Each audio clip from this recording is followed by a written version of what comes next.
Everyone welcome back to our channel. तर या व्हिडिओमध्ये आज आपण class 9 standard maths 2 practice set 5.3 Maharashtra बोर्डचा बघणार आहोत. या प्रॅक्टिस सेटमध्ये आपण ऑलरेडी फर्स्ट 3 क्वेश्चन केलेले आहेत. या प्रॅक्टिस सेटचे आपल्याला 2 क्वेश्चन राहिले आहेत. 4th आणि 5th हे क्वेश्चन या लेक्चरमध्ये आपण करणार आहोत. तर 4th क्वेश्चन काय आहे?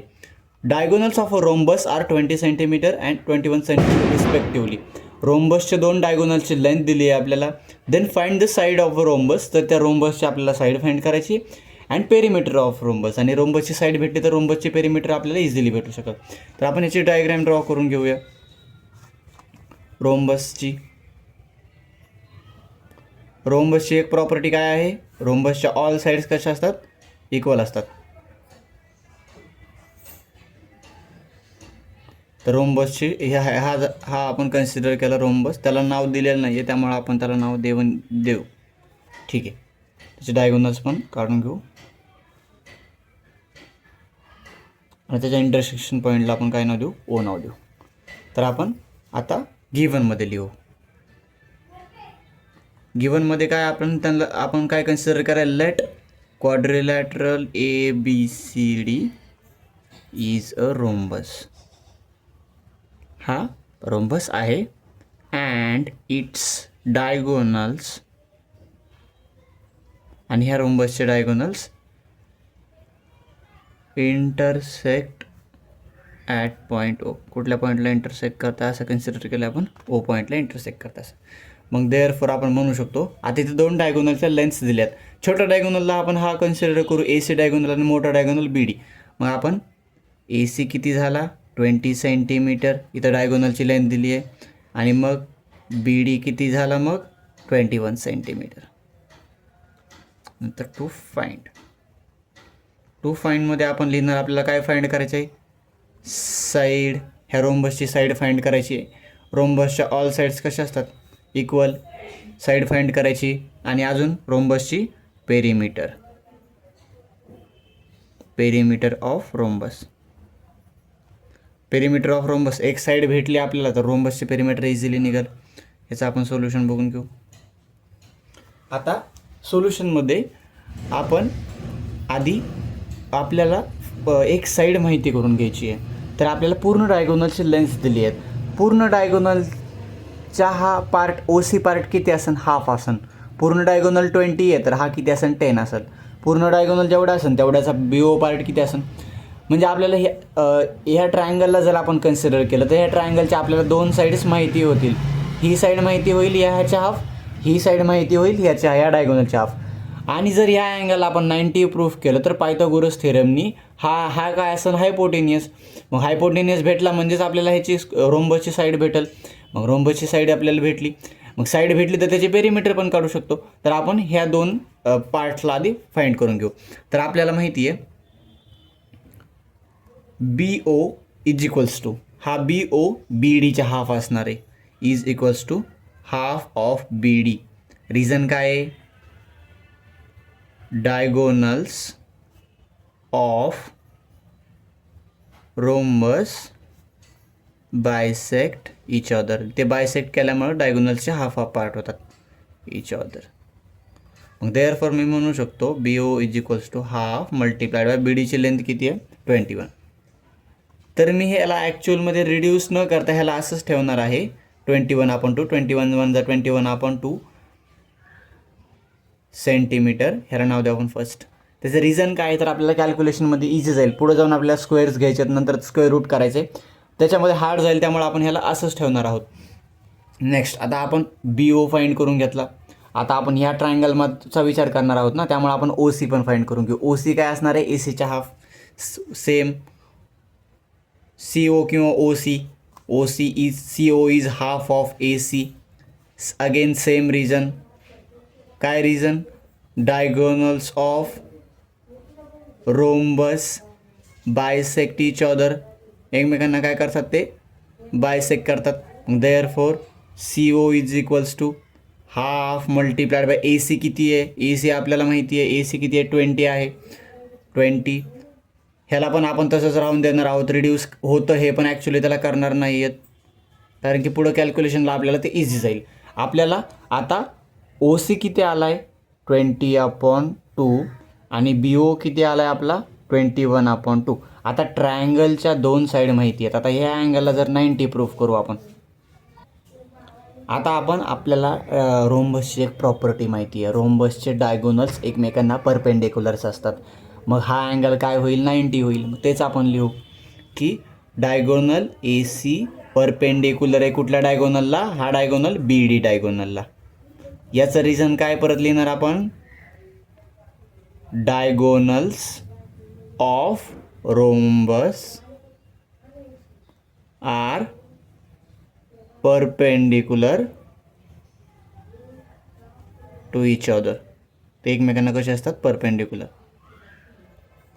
देअरफॉर हा अँगल किती झाला 90 डिग्री, कारण की डायगोनल्स कसे आहेत परपेंडिक्युलर. देअरफॉर म्हणू शकतो मी angle B O C is equals to 90 degree. मग हा 90 डिग्री अँगल झाला. मग पायथागोरस वापरून हा हायपोटेनियस आहे तो आपला निघेल. मग मी म्हणू शकतो in triangle B O C या ट्रायंगलमध्ये आपण काय पायथागोरसचा थेरम वापरू. आता हायपोटेनियस काय झाला, मग हा 90 डिग्री, तर 90 डिग्रीच्या अपोजिट साईड कुठली आहे बी सी. तर मग आपण म्हणू शकतो बी सीचा square is equals to B ओचा स्क्वेअर प्लस ओ सीचा स्क्वेअर. रिझन काय आहे, पायथागोरस थिअरम वापरला आपण, पायथागोरस थिअरम. तर आपल्याला बी सी फाइंड करून घ्यायचा आहे. बी सीचा square as it is. B O किती आहे, बी ओ किती आहे 21/2चा स्क्वेअर प्लस ओ सी किती आहे 20/2चा स्क्वेअर. नंतर बी सीचा स्क्वेअर इज इक्वल्स टू 21चा स्क्वेअर किती आहे 441. 2चा स्क्वेअर किती आहे 4 प्लस 20चा स्क्वेअर किती आहे 400. 2चा स्क्वेअर किती आहे 4. आता काय होईल, हे दोघांचं ॲडिशन, दोघांचा बेस सेम आहे तर दोघांच्या न्यूमरेटरचं काय होईल ॲडिशन. 441 प्लस 400 किती होईल 841/4 ॲज इट इज. आता नंतर मी दोन्ही साईडचं काय, आता बी सीचा स्क्वेअर इज इक्वल्स टू आपलं काय आन्सर आलं 841/4. तर मी काय करणार, आता दोन्ही साईडचं स्क्वेअर रूट घेणार, कारण की मला बी सीचा स्क्वेअर नाही पाहिजे, मला बी सी पाहिजे. मग मी स्क्वेअर रूट घेतलं बी सी स्क्वेअरचं स्क्वेअर रूट बी सी, आणि ह्याचं काय होणार आपण स्क्वेअर रूट घेणार 841/4. तर ह्यालाच पुढं सॉल्व केलं तर 841चं स्क्वेअर रूट काय आहे तर 29 आहे, आणि 4चं स्क्वेअर रूट काय आहे 2 आहे. ह्याला जर आपण सॉल्व केलं तर 29ला हाफ 2ने डिवाइड केलं तर किती येईल 14.5 सेंटीमीटर. मग अशा प्रकारे आपल्याला बी सीची लेंथ आली, म्हणजेच काय की आपल्या रोम्बसची साईडची लेंथ आली. Therefore side of rhombus is equals to किती आली आहे 14.5 सेंटीमीटर. आपला पहिल्या क्वेश्चनचा आन्सर भेटलेलं आहे. पण आपल्याला अजून काय विचारलं आहे की पेरिमीटर ऑफ रोम्बस पण फाइंड करायची. आता रोम्बसचे पेरिमीटर सोपी आहे. एक साईड माहिती झाली तर रोम्बसचे पेरिमीटर कसे काढतो, 4 साईड पण सेम आहेत, त्यामुळे त्याला एक साईडला 4ने मल्टिप्लाय करणार त्या साईडला, तर आपल्याला पेरिमीटर येणार. मग देअरफॉर आपण त्याचे पेरिमीटर काढू. Perimeter of rhombus is equals to 4 multiplied by side, हा त्याचा फॉर्म्युला आहे. इज इक्वल्स टू 4 मल्टिप्लाइड, एका साईडची लेंथ किती आली आहे 14.5, मग ती आपण साईडच्या जागी पोट करू. आता या दोघांचं आपण काय करू आहोत मल्टिप्लिकेशन करू. 4 5 जा 20, कॅरी आले 2. 4 4 जा 16 प्लस 2 18, कॅरी आला 1. 4 1 जा 4 प्लस 1 5. आता हे त्याचं आन्सर आलं आहे. आता आन्सर आले पण आपल्याला पॉईंट 1 नंतर आहे, मग तो पॉईंट इथं द्यावा लागेल, म्हणजेच याचा आन्सर किती येईल 58 सेंटीमीटर. अशा प्रकारे आपले रोम्बसची पेरिमीटर पण आलेली आहे. आता आपण नेक्स्ट क्वेश्चन बघणार आहोत, 5th क्वेश्चन. या क्वेश्चनमध्ये काय विचारलं आपल्याला, स्टेट विथ रिझन, आपल्याला रिझनसहित एक्सप्लेन करायचे. Whether the following statements are true or false. इथं काही स्टेटमेंट्स दिल्या आहेत, त्या स्टेटमेंट्स आपल्याला रिझनसहित सांगायचे आहेत की त्या स्टेटमेंट ट्रू आहेत का फॉल्स आहेत. तर पहिलं स्टेटमेंट काय आहे, तर हे स्टेटमेंट आपल्याला ट्रू आहे फॉल्स आहे हे ठरवण्यासाठी आपल्याला मी काही इम्पॉर्टंट प्रॉपर्टीज लिहिलेल्या आहेत. प्रत्येक क्वाड्रिलॅटरलच्या काही इम्पॉर्टंट प्रॉपर्टी लिहिलेल्या आहेत, याच्यावरून आपल्याला ते खूप इझी जाईल. तर आपल्याला सगळ्यात पहिलं काय विचारलं आहे की every parallelogram is a rhombus. हे ट्रू आहे का फॉल्स आहे आपल्याला सांगायचं आहे. म्हणजेच काय की एव्हरी पॅरलोग्राम, जेवढे काही पॅरलोग्राम असतात तेवढे सगळे पॅरलोग्राम्स इज अ रोम्बस, ती सगळे रोम्बस आहेत हे आपल्याला सांगायचं आहे. तर रोम्बस असण्यासाठी मग पॅरलोग्रामला काय बनायचं आहे? रोम्बस. तर रोम्बस बनण्यासाठी रोम्बसची एक प्रॉपर्टी आहे. रोम्बसची काय प्रॉपर्टी आहे तर लिहिली आहे, all sides are equal. Rhombus बनण्यासाठी काय लागतं? ऑल साईड्स इक्वल लागतात. पण पॅरलोग्रामचं कसं असतं? Opposite sides are parallel and equal. पॅरलोग्रामच्या फक्त अपोजिट साईड्सच इक्वल असतात, ऑल साईड्स इक्वल असतात असं ऑल साईड इक्वल असतीलच असं नाही. या केसमध्ये आपण बघतोय की फक्त अपोजिट साईड्सच इक्वल आहेत. मग प्रत्येक पॅरलोग्राम हा रोम्बस थोडीच आहे, हा पॅरलोग्राम आहे, हा रोम्बस आहे का? मग नाही आहे, कारण की रोम्बस बनण्यासाठी काय लागतं? ऑल साईड्स इक्वल लागतात. पण पॅरलोग्राममध्ये फक्त अपोजिट साईड्सच इक्वल आहेत. मग आपण काय म्हणू शकतो की आपण याचा आन्सर असं लिहू शकतो की ऑल, हे मग ट्रू आहे का फॉल्स आहे? तर हे झालं आपलं फॉल्स. रिझन काय याचं? All sides of a rhombus are congruent. रोम्बसच्या ऑल साईड्स कसे असतात? Congruent. But opposite sides of a parallelogram are congruent. पण पॅरलोग्रामच्या फक्त अपोजिट साईड्सच काय असतात? कॉन्ग्रुएंट असतात. त्यामुळं हे स्टेटमेंट फॉल्स आहे. Next, every rhombus is a rectangle. आता नेक्स्ट क्वेश्चन काय आहे? Every rhombus is a rectangle, म्हणजे प्रत्येक रोम्बस काय आहे? रेक्टँगल. आता रेक्टँगल बनण्यासाठी रेक्टँगलची एक रोम्बसला काय, रोम्बस काय असला पाहिजे? रेक्टँगल. प्रत्येक रोम्बस. मग रेक्टँगल असण्यासाठी एक प्रॉपर्टी काय आहे? तर रेक्टँगलच्या प्रॉपर्टी तर बघून घेऊ. All angles are congruent. रेक्टँगलची ऑल अँगल्स कॉन्ग्रुएंट म्हणजेच 90 डिग्री असतात. पण रोम्बसचं तसं नाही. रोम्बसचे फक्त आणि फक्त अपोजिट अँगल्सच कॉन्ग्रुएंट असतात. ऑल अँगल्स कॉन्ग्रुएंट असतीलच असं नाही. मग या केसमध्ये फक्त जर आपण बघितलं तर अपोजिट अँगलच कॉन्ग्रुएंट आहेत. ऑल अँगल इक्वल आहेत का? नाही आहेत. मग आपण असं म्हणू शकतो का? नाही. मग हे पण स्टेटमेंट काय आहे? फॉल्स आहे. ह्याला पण आपण कसं म्हणू शकतो? हे स्टेटमेंट फॉल्स आहे. ह्याचं रिझन काय आहे? All angles of rectangle are congruent but opposite angles of rhombus are congruent. रेक्टँगलचे ऑल अँगल्स कॉन्ग्रुएंट आहेत, पण रोम्बसचे ऑल अँगल्स कॉन्ग्रुएंट नसून फक्त अपोजिट अँगल्सच कॉन्ग्रुएंट आहेत. नेक्स्ट, एखाद्या केसमध्ये असू शकतात ऑल अँगल्स कॉन्ग्रुएंट, पण काही केसमध्ये आता या केसमधला जर आपण रोम्बस बघितला मागच्या केसमधला, तर त्याच्यामध्ये फक्त अपोजिट अँगल्सच काय होते? कॉन्ग्रुएंट होते. त्यामुळं ऑल रोम्बस रेक्टँगल नाही आहेत. Next, every rectangle is a parallelogram. आता प्रत्येक रेक्टँगल काय आहे? पॅरलोग्राम. हे ट्रू आहे का फॉल्स आहे आपल्याला चेक करायचं आहे. आता पॅरलोग्राम असण्यासाठी एक प्रॉपर्टी बघू आपण. पॅरलोग्रामची मेन प्रॉपर्टी काय आहे? Opposite sides are parallel and equal. रेक्टँगलच्या अपोजिट साईड कशा, आता पॅरलचा सिम्बॉल मी असं दिलं आहे. अपोजिट साईड्स कशा असतात? त्याच्या पॅरलल पण असतात आणि इक्वल पण असतात. मग रेक्टँगलचं तसं आहे का? रेक्टँगलच्या पण अपोजिट साईड पॅरलल आहेत का? येस. रेक्टँगलच्या पण अपोजिट साईड काय असतात? पॅरलल असतात आणि त्या इक्वल पण असतात. मग आपण असं म्हणू शकतो की आपण त्याचं काय मग रिझन देऊ शकतो? तर आपण याला म्हणू शकतो की अपोजिट, मग हे काय ट्रू आहे. रिझन काय आहे? Opposite sides of parallelogram parallel and equal congruent. पॅरलोग्रामच्या अपोजिट साईड्स कशा आहेत? पॅरलल पण आहेत आणि इक्वल पण आहेत.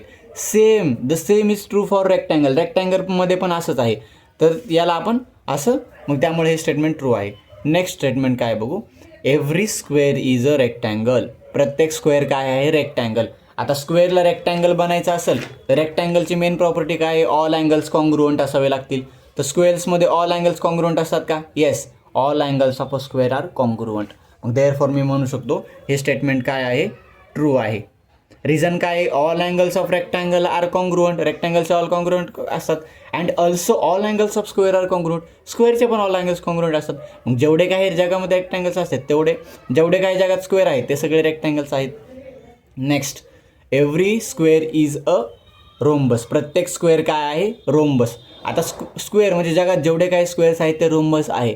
म्हणजेच काय? हे ट्रू आहे का फॉल्स चेक करायचे. तर रोम्बस बनण्यासाठी काय प्रॉपर्टी लागते? रोम्बसच्या ऑल साईड्स कशा असतात? आपण आत्ताच बघितले, इक्वल लागतात. तसं स्क्वेअरच्या पण ऑल साईड्स काय आहेत? इक्वल आहेत. मग देअरफॉर हे स्टेटमेंट काय आहे? ट्रू आहे. काय all sides is a reason काय आहे? All sides of a rhombus are congruent and also all sides of square are congruent. आणि स्क्वेअरच्या पण ऑल साईड्स काय आहेत? कॉन्ग्रुएंट आहेत. त्यामुळे स्टेटमेंट ट्रू आहे. Next, every parallelogram is a rectangle. प्रत्येक पॅरलोग्राम रेक्टँगल आहे. आता रेक्टँगल बनण्यासाठी काय लागते प्रॉपर्टी? ऑल अँगल्स कॉन्ग्रुएंट लागतात. पण पॅरलोग्रामचे ऑल अँगल्स कॉन्ग्रुएंट असतात का? नाही. तर आपल्याला माहिती आहे रेक्टँगलचे ऑल अँगल कॉन्ग्रुएंट आहेत, पण पॅरलोग्रामचे फक्त अपोजिट अँगल कॉन्ग्रुएंट असतात. हा जेवढा आहे तेवढाच हा. ऑल अँगल या केसमध्ये ऑल अँगल इक्वल येत आहेत का? नाही येत आहेत. आपण असं म्हणू शकतो की एव्हरी पॅरलोग्राम इज नॉट, म्हणजे प्रत्येक पॅरलोग्राम रेक्टँगल आहे का? नाही आहे. म्हणजे स्टेटमेंट काय आहे? फॉल्स आहे. ऑल रिझन काय? All angles of rectangle are congruent असतात, but opposite angles of parallelogram congruent. फक्त पण पॅरलोग्राममध्ये तसं असतं का? नाही. पॅरलोग्राममध्ये फक्त अपोजिट अँगल्सच काय असतं? कॉन्ग्रुएंट असतात. अशा प्रकारे हे आपलं प्रॅक्टिस सेट इथं संपलेलं आहे.